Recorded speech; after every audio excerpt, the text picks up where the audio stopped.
एक आदमी नदी में कूदकर अपनी जान देने ही वाला था कि तभी उसके फोन पर बैंक की कॉल आती है। सामने से आवाज आती है कि उसने इस महीने की लोन की किश्त जमा नहीं की है। ये सुनकर उसका जीने का मन और भी टूट जाता है और वह पुल से नदी में छलांग लगा देता है। लेकिन किस्मत को कुछ और ही मंजूर था। तैरना न आने के बावजूद भी वो डूबता नहीं, बल्कि तेज बहाव उसे नदी के बीच बने एक सुनसान छोटे से द्वीप पर पहुंचा देता है। पानी में डूबने के डर से वह दोबारा नदी में कूदने की हिम्मत नहीं जुटा पाता और दूर शहर की ऊंची इमारतों को देखकर वहां जाने की कोशिश करता है, लेकिन हर तरफ सिर्फ नदी ही नदी होती है। तभी उसे एहसास होता है कि वह इस छोटे से द्वीप पर पूरी तरह फंस चुका है। वहां एक पुल तो है, लेकिन उसके खंभे इतने चिकने हैं कि उन पर चढ़ना नामुमकिन है। उसका मोबाइल भी पानी में खराब हो चुका होता है, इसलिए वह रेत पर बड़े बड़े अक्षरों में हेल्प लिखकर किसी के आने का इंतजार करने लगता है। पूरी रात बीत जाती है, लेकिन कोई उसकी मदद के लिए नहीं आता। अगली सुबह एक टूरिस्ट जहाज वहां से गुजरता है। वह खुशी से अपने कपड़े ठीक करता है और मुस्कुराते हुए दोनों हाथ फैलाकर जोर जोर से मदद के लिए चिल्लाने लगता है। लेकिन जहाज पर मौजूद लोगों को लगता है कि वो उन्हें हाथ हिलाकर हाय हेलो कर रहा है। सभी लोग मुस्कुराते हुए उसे जवाब में हाथ हिलाते हैं और जहाज आगे निकल जाता है। जब तक वो अपनी बात समझा पाता तब तक बहुत देर हो चुकी होती है। इसके बाद कई दिनों तक कोई और जहाज नहीं आता। धीरे धीरे उसकी सारी उम्मीद टूट जाती है और वो सोचता है कि अब इस तरह जीने का कोई मतलब नहीं है, इसलिए फांसी लगाकर अपनी जान देने का फैसला करता है। लेकिन जैसे ही वह रस्सी गले में डालता है, उसके पेट में जोर का दर्द उठता है। पानी में देर तक रहने की वजह से उसका पेट खराब हो चुका होता है। वो झाड़ियों में बैठा होता है, तभी उसकी नजर जमीन पर उगे छोटे छोटे फूलों पर पड़ती है। वह एक फूल तोड़कर छकता है और हैरान रह जाता है, क्योंकि उसका स्वाद बहुत मीठा होता है। उसी स्वाद के साथ उसे अपना बचपन याद आ जाता है। उसकी आंखों से आंसू निकल आते हैं। उसे एहसास होता है कि बीता हुआ समय कभी वापस नहीं आता। काफी देर रोने के बाद उसका दिमाग शांत हो जाता है और वो सोचता है कि अगर एक दिन इस द्वीप पर मरना ही है तो फिर आज ही मरने की इतनी जल्दी क्यों। इसके बाद वह नदी का गंदा पानी भी पी लेता है, जंगल में उगे मशरूम भी खा लेता है और अपने ऊपर चढ़े कर्ज की भी चिंता छोड़ देता है। उसे लगता है कि जब मौत तय है तो अब किसी बात का डर नहीं बचा। अगले दिन उसकी सोच पूरी तरह बदल चुकी होती है। वह रेत पर लिखा हेल्प मिटा देता है और उसकी जगह हेलो लिख देता है। अब अगले दिन से उसकी जिंदगी पूरी तरह बदलने लगती है। अब वह हर दिन मरने का इंतजार करने के बजाय जीने की कोशिश करने लगता है। आइलैंड पर सामान ढूंढते समय उसे किनारे पर फंसी हुई एक बतख वाली नाव मिलती है। अपना घर कभी न खरीद पाने वाला ये आदमी मजाक में उसी नाव को अपना घर बना लेता है। अब उसके पास बारिश और धूप से बचने की एक छोटी सी जगह भी होती है। कुछ दिनों बाद रोज रोज मशरूम खाकर वह परेशान हो जाता है। उसे मांस खाने का मन करता है। वह इधर उधर से रस्सियां और प्लास्टिक की पट्टियां इकट्ठी करके मछली पकड़ने का जाल बनाता है, लेकिन घंटों मेहनत करने के बाद भी एक भी मछली हाथ नहीं लगती। फिर वह भाले से मछली पकड़ने की कोशिश करता है, लेकिन भाला मछली में लगने के बजाय जमीन में धंस जाता है और वह खुद गिरते गिरते बचता है। इसके बाद उसकी नजर जंगली बत्तखों पर जाती है। वह धीरे धीरे उनके पास पहुंचने की कोशिश करता है, लेकिन बत्तखें उसे ऐसी घूरती हैं कि उसकी हिम्मत ही जवाब दे देती है। फिर वह जंगली मुर्गी पकड़ने के लिए जाल बिछाता है, लेकिन मुर्गियां उससे कहीं ज्यादा चालाक निकलती हैं। आखिर में वह पेड़ पर बैठे पक्षी को पकड़ने की कोशिश करता है। पूरी ताकत से पेड़ पर चढ़ने की कोशिश करता है, लेकिन उसकी पैंट तक घिस जाती है और वह ऊपर जाने के बजाय फिसलकर और नीचे आ जाता है। तब वह खुद पर हंसते हुए सोचता है कि शायद उसकी किस्मत में अभी सिर्फ मशरूम खाना ही लिखा है। तभी एक दिन उसे समुद्र किनारे कपड़े धोने वाले लिक्विड की एक बोतल मिलती है। वह खुश हो जाता है कि चलो इतने दिनों बाद सिर तो अच्छी तरह धो पाएगा। लेकिन जैसे ही वह झाग बनाकर बाल धो रहा होता है, तभी उसकी नजर नदी में तैरती हुई कुछ मछलियों पर पड़ती है, जो उस एक्सपायर्ड डिटर्जेंट के कारण मर गई थी। उसे इससे ज्यादा फर्क नहीं पड़ता, क्योंकि कई दिनों बाद उसके हाथ असली खाना लग गया था। वह लकड़ियां जलाकर मछलियां भूनता है। उनमें डिटर्जेंट की हल्की सी गंध जरूर होती है, लेकिन उसके लिए वह अब तक का सबसे स्वादिष्ट खाना था। अगले दिन किस्मत फिर उसका साथ देती है। वह देखता है कि मछली की हड्डियां खाने आई एक जंगली मुर्गी भी मर चुकी है। वह उसे भी पकाकर बड़े मजे से खाता है। इतने दिनों बाद पेट भरकर खाना मिलने से उसके चेहरे पर पहली बार सच्ची मुस्कान दिखाई देती है। धीरे धीरे आइलैंड की जिंदगी उसकी आदत बन जाती है। शुरुआत में जो जगह उसे जेल जैसी लगती थी, अब वही उसे सुकून देने लगती है। शहर का शोर, भाग दौड़ और तनाव अब उसे याद भी नहीं आता। वह पेड़ों के बीच घूमता है, पक्षियों की आवाज सुनता है, हवा का आनंद लेता है और अकेले ही छोटी छोटी चीजों में खुशी ढूंढने लगता है। कभी चीड़ के फलों से गोल्फ खेलता है और जब अच्छा शॉट लग जाता है तो खुद ही अपने लिए तालियां भी बजा देता है। एक दिन फिर से एक बड़ा पर्यटक जहाज वहां से गुजरता है, लेकिन इस बार वह उसे देखकर मदद के लिए नहीं भागता, बल्कि वो बिना कुछ कहे चुपचाप जंगल के पीछे छिप जाता है। उसी पल उसे एहसास होता है कि शहर की भीड़, तनाव और जिम्मेदारियों से कहीं ज्यादा उसे इस छोटे से आइलैंड की शांत जिंदगी पसंद आने लगी है। अब उसे यहाँ से भागने की नहीं, बल्कि यहीं जीने की इच्छा होने लगी थी। लेकिन उसकी यह शांत जिंदगी ज्यादा दिनों तक वैसी नहीं रहती। एक दिन उसे समुद्र किनारे कचरे के बीच इंस्टेंट नूडल्स का एक खाली पैकेट मिलता है। पैकेट पर बनी तस्वीर देखकर ही उसके मुंह में पानी आ जाता है। तभी उसे पता चलता है कि उसके अंदर मसाले का पैकेट अभी भी बचा हुआ है। वह हैरान रह जाता है कि आखिर कौन ऐसा इंसान होगा जिसने नूडल्स तो खा लिए लेकिन मसाला ही नहीं डाला। उस दिन के बाद उसे नूडल्स खाने की बहुत इच्छा होने लगती है। उसे अब भुनी हुई मछली और चिकन भी फीके लगने लगते हैं। वह घंटों उस पैकेट को देखता रहता और उसमें बची हुई खुशबू को सूंघकर ही अपने मन को बहलाता। रात में उसे सपने भी सिर्फ उसी स्वादिष्ट नूडल्स के आने लगते। अगले ही दिन वह ठान लेता है कि चाहे कुछ भी हो जाए वह इस आइलैंड पर खुद अपने हाथों से नूडल्स बनाकर रहेगा। वह तरह तरह के पौधे और घास इकट्ठी करता, उन्हें पीसकर पानी में मिलाता और आटा बनाने की कोशिश करता, लेकिन हर बार उसकी मेहनत बेकार चली जाती। दिन बीतते गए लेकिन उसे सफलता नहीं मिली। अब उसका पूरा दिमाग सिर्फ एक कटोरी नूडल्स के बारे में सोचता रहता। कई बार तो उसके मुंह में पानी आ जाता और वह निराश होकर बैठ जाता। उसने एक बार सिर्फ मसाले का पैकेट ही खा लेने का भी सोचा, लेकिन आखिरी समय पर उसने खुद को रोक लिया। उसे लगा कि अगर उसने अब भी मसाला खत्म कर दिया तो उसके पास उम्मीद की आखिरी वजह भी नहीं बचेगी। एक रात वह सपने में नूडल्स खा ही रहा होता है कि अचानक नाव की छत पर कुछ गिरने की आवाज से उसकी नींद खुल जाती है। बाहर निकलकर वह देखता है कि पूरी नाव पर पक्षियों की बीट फैली हुई है। तभी उसके दिमाग में एक अजीब सा विचार आता है। वह सोचता है कि ये पक्षी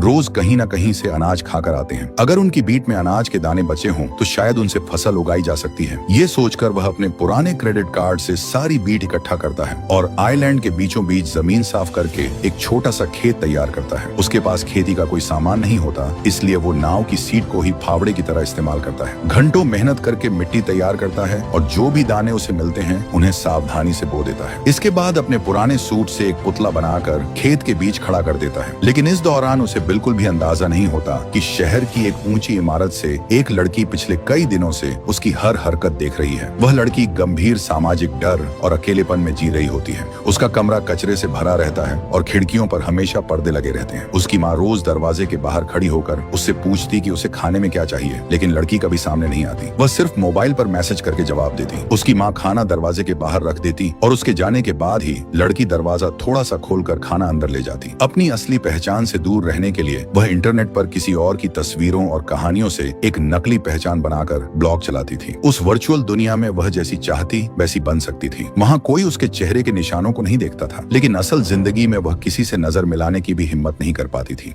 उसका सबसे बड़ा शौक था अपने कैमरे से चांद की तस्वीरें लेना, क्योंकि उसकी नजर में चांद ही एक ऐसी जगह थी जहाँ इंसानों का शोर और भीड़ नहीं थी। हर रात चांद की तस्वीरें खींचने के बाद वह लड़की अंदर जाकर सो जाती थी। पूरे साल में सिर्फ 2 बार ही वह अपने कमरे के पर्दे खोलती थी। पहली बार तब जब शहर में होने वाली वार्षिक एयर रेड ड्रिल के दौरान सभी लोग बंकरों में चले जाते और पूरा शहर खाली हो जाता। उस समय वह खिड़की से उस सुनसान शहर को देखकर खुद को ऐसे महसूस करती जैसे वह किसी दूसरे ग्रह पर हो। लेकिन इस बार जब उसने कैमरे का झूम नदी की तरफ किया तो उसने रेत पर लिखे हेल्प को देख लिया। थोड़ा और झूम करने पर उसने देखा कि आइलैंड के बीच एक आदमी फांसी लगाने की कोशिश कर रहा है। ये देखकर वह इतनी घबरा गई कि पीछे गिर पड़ी और तुरंत पर्दे बंद कर दिए। उस रात वह बिल्कुल नहीं सो पाई। जिज्ञासा उसे बार बार खिड़की तक खींच लाती। आखिरकार उसने दोबारा कैमरा उठाया और उस आदमी को देखने लगी। ये देखकर उसे राहत मिली कि वह अभी भी जिंदा था। लेकिन अगले ही पल उसने देखा कि वह आदमी अचानक अपनी पैंट उतारकर शहर की तरफ अजीब हरकतें करने लगा। लड़की यह देखकर चौंक तो गई, लेकिन उसकी नजरें अब उस आदमी से हट ही नहीं रही थी। धीरे धीरे इंटरनेट की नकली दुनिया उसे फीकी लगने लगी। अब उसका ज्यादातर समय उस अनजान आदमी को देखने में बीतने लगा। वह रोज कैमरे से उसकी तस्वीरें खींचती और उन्हें अपने कमरे की दीवार पर चिपकाती जाती। जब वह आदमी अपनी बतख वाली नाव को खींचते खींचते थक जाता तो लड़की भी अपना हाथ आगे बढ़ाकर ऐसे धक्का देने की कोशिश करती जैसे सच में उसकी मदद कर रही हो।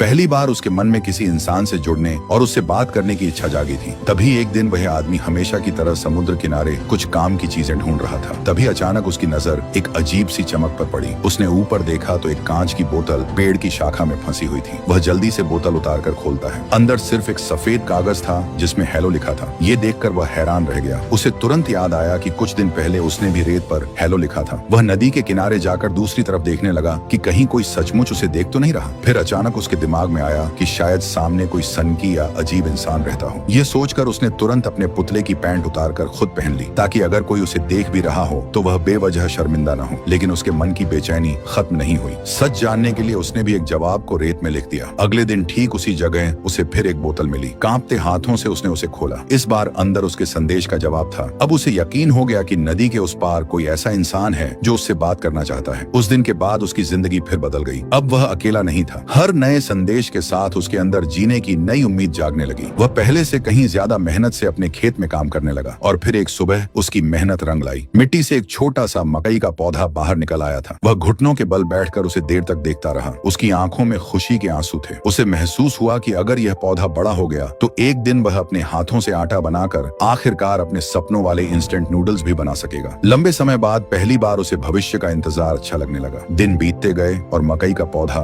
धीरे धीरे बड़ा होने लगा। वह हर रोज उसकी देखभाल करता जैसे वह कोई साधारण फसल नहीं बल्कि उसकी नई जिंदगी की उम्मीद हो। लेकिन तभी एक दिन अचानक एक डिलीवरी बोट द्वीप के किनारे आकर रुकी। उसमें से एक डिलीवरी बॉय उतरा और उसके सामने गर्मा गर्म नूडल्स के 3 पैकेट रख दिए। आदमी कुछ पल तक उन पैकेटों को चुपचाप देखता रहा। जिस खाने के लिए वह महीनों से संघर्ष कर रहा था वही आज बिना किसी मेहनत के उसके सामने रखा था। लेकिन अगले ही पल उसने ऐसा फैसला लिया जिसकी किसी ने उम्मीद नहीं की थी। वह तुरंत डिलीवरी बॉय के पीछे भागा और उसे रोक लिया। फिर उसने तीनों पैकेट वापस उसके हाथ में दे दिए। डिलीवरी बॉय भी हैरान रह गया कि आखिर कोई इंसान इतनी मुश्किल से मिला खाना वापस क्यों कर रहा है। आदमी मुस्कुराते हुए कहता है कि अब यह नूडल्स सिर्फ एक खाना नहीं रह गया है, ये उसकी उम्मीद, उसकी मेहनत और उसके जीने की वजह बन चुका है। अगर उसे यह सब इतनी आसानी से मिल गया तो उसके इतने दिनों के संघर्ष का कोई मतलब नहीं बचेगा। इसलिए वह चाहता है कि एक दिन वह अपने हाथों से उगाई हुई फसल से खुद यह नूडल्स बनाए। इसके बाद वह डिलीवरी बॉय से एक और छोटी सी मदद मांगता है। वह कहता है कि जिसने भी उसके लिए यह खाना भेजा है उसे उसकी तरफ से धन्यवाद जरूर कहना। तभी कुछ समय बाद नदी के रास्ते उसे फिर एक कांच की बोतल मिलती है जिसके अंदर सॉरी लिखा था। वह समझ जाता है कि नदी के उस पार रहने वाली लड़की शायद बिना पूछे उसकी जिंदगी में दखल देने के लिए माफी मांग रही है। आदमी भी बिना कुछ लिखे अपनी मेहनत और अपने धैर्य से उसे जवाब देने का फैसला करता है। मौसम बदलता है, गर्मी बीतती है, बारिश आती है और फिर पतझड़ का समय आ जाता है। आखिरकार उसकी मेहनत रंग लाती है। खेत में मकई के साथ साथ कई तरह की सब्जियां और पौधे भी उगाते हैं। अब वह अपने सबसे बड़े सपने को पूरा करने की तैयारी शुरू करता है। सबसे पहले वह मकई को पीसकर उसका आटा बनाता है, फिर उसमें पानी मिलाकर गूंथता है। बेलन न होने की वजह से वह खाली कांच की बोतल से ही आटा बेलता है। उसके बाद बड़े ध्यान से उसे पतली पतली पट्टियों में काटकर नूडल्स तैयार करता है और उन्हें उबलते पानी में पकाता है। जब सारी तैयारी पूरी हो जाती है तब वह महीनों से संभाल कर रखा हुआ मसाले का छोटा सा पैकेट खोलता है। फिर डिलीवरी बॉय द्वारा लाए गए सॉस को अपने हाथों से बनाए नूडल्स में अच्छी तरह मिलाता है। कई महीनों की मेहनत, इंतजार और उम्मीद के बाद आखिरकार उसके सामने उसके सपनों की एक कटोरी नूडल्स तैयार होती है। वह पहला निवाला मुंह में रखता है और धीरे धीरे उसका स्वाद महसूस करता है। अगले ही पल उसकी आंखों से आंसू बहने लगते हैं क्योंकि उसके लिए यह सिर्फ नूडल्स की एक प्लेट नहीं थी बल्कि उस इंसान की जीत थी जिसने मौत को छोड़कर फिर से जीना सीख लिया था। कुछ समय बाद उसे नदी के रास्ते एक और कांच की बोतल मिलती है। इस बार उसमें उसके लिए शुभकामनाओं का संदेश था। लेकिन अब उसके मन में एक ही सवाल घूम रहा था, आखिर वह इंसान कौन है जो इतने दिनों से दूर रहकर उसकी परवाह कर रहा है। आखिरकार वह हिम्मत जुटाकर नदी किनारे एक संदेश छोड़ देता है कि वह उस अनजान दोस्त से एक बार मिलना चाहता है। उसे पूरा यकीन था कि जल्द ही जवाब मिलेगा, लेकिन दिन बीतते गए और दूसरी तरफ से कोई जवाब नहीं आया। इसी बीच एक रात भयानक तूफान आ जाता है। तेज हवाएं और बारिश उसकी महीनों की मेहनत पर पानी फेर देती है। उसका छोटा सा खेत पूरी तरह बर्बाद हो जाता है, फसल नष्ट हो जाती है और उसकी बतख वाली नाव भी तेज बहाव में बह जाती है जिससे वह टूट जाता है। अगली सुबह जैसे ही मौसम साफ होता है शहर के अधिकारी और पुलिस वहां पहुंच जाते हैं। दरअसल वो आइलैंड एक संरक्षित क्षेत्र था जहां किसी बाहरी व्यक्ति का रहना मना था, जिससे वे उसे जबरदस्ती वहां से हटाने लगते हैं। आदमी बार बार उनसे विनती करता है कि उसे यहीं रहने दिया जाए क्योंकि वह अभी किसी का इंतजार कर रहा है, लेकिन उसकी एक नहीं सुनी जाती और उसे जबरदस्ती वहां से ले जाया जाता है। दूसरी तरफ ऊंची इमारत में रहने वाली लड़की कैमरे से यह सब देख रही होती है। वह समझ जाती है कि अगर आज उसने कुछ नहीं किया तो शायद वह आदमी हमेशा के लिए उसकी जिंदगी से चला जाएगा। कई सालों से अपने कमरे में कैद रहने वाली लड़की पहली बार बिना डरे दरवाजा खोलती है। वह धूप में बाहर निकलती है और पूरी ताकत से उसकी तरफ दौड़ पड़ती है। उसके चेहरे पर पुराने जख्मों के निशान अब भी थे, लेकिन अब उसको इससे कोई फर्क नहीं पड़ रहा था। उधर पुलिस आदमी को शहर में छोड़ देती है। सब कुछ खो देने के बाद वह फिर से पूरी तरह निराश हो जाता है। उसके कदम अनजाने में उसी ऊंची इमारत की तरफ बढ़ने लगते हैं जहां से कभी उसने अपनी जान देने का फैसला किया था। तभी पीछे से लड़की दौड़ती हुई आती है, लेकिन जब तक वह पहुंचती आदमी बस में बैठ चुका होता है। लड़की पूरी ताकत से बस के पीछे दौड़ती है लेकिन पहुंच नहीं पाती। लेकिन उसी समय शहर में एयर रेड सायरन बज उठता है। सुरक्षा नियमों की वजह से बस को पुल के नीचे रोक दिया जाता है। ये देखकर लड़की जल्दी से दौड़कर बस में चढ़ जाती है और सीधे उस आदमी के सामने पहुंच जाती है। दोनों कुछ पल तक बिना कुछ बोले एक दूसरे को देखते रहते हैं। जिन दो लोगों ने अकेलेपन, दर्द और जीने की उम्मीद खो दी थी वे आखिरकार आमने सामने खड़े थे और इसी मोमेंट के साथ मूवी खत्म हो जाती है।